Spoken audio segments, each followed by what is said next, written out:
তারপরে আমাদের এই কর্মসূচি করবেন। আপনারা সবাই বলেন তো আপা, কতদিন আপনাদের এই অবস্থান? আমাদের 29তম দিন। বলতে হচ্ছে যে এখন পর্যন্ত আমরা কোনো আশার আলো এখনো দেখতে পাইনি। কেন জানি তারা আমরা এত একটা গুরুত্বপূর্ণ কাজ করি, আমরা কিন্তু তাদেরই একটা অংশ, আমরা দেশের নাগরিক এবং আমরা সরকারেরই একটা অংশ। তারপরও কেন জানি আমাদের তারা মেনে নিতে পারছে না, বা কেন এত বৈষম্য আমরা জানি না, বলতে পারছি না।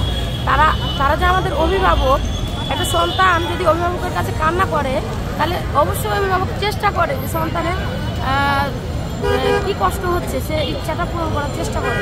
কিন্তু আমরা এমন একটা জাতি যে আমাদের কোনো অভিভাবকই নাই। আমি আজকে এখানে এসেছি, আমার পরিবার রাজি না যে আমি ঢাকা আসবো, কারণ আমি একদম বর্ডার এলাকা থেকে এসেছি। কোন এলাকা আপনার এলাকা? আমি চাঁপাইনবাবগঞ্জ সদর অফিস থেকে এসেছি। এটা আমাদের সাব রেজিস্ট্রি না? জি, সদর সাব রেজিস্ট্রি অফিস থেকে। তো সেখান থেকে যেহেতু এখানে দেখছি আমার অনেক বড় বড় আপুরা, তার ভাইয়ারা অনেকেই অসুস্থ, অলরেডি মেডিকেলে আছে।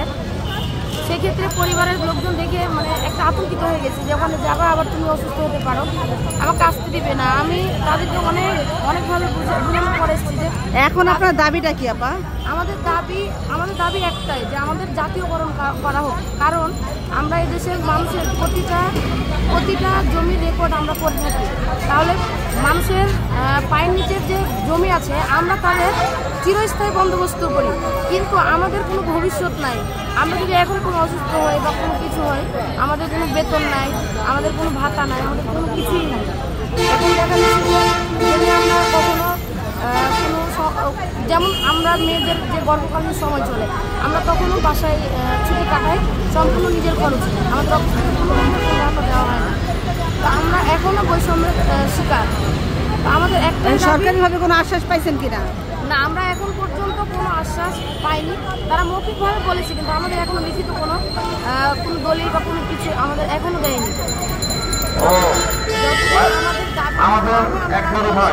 এটাই আমাদের শেষ কথা।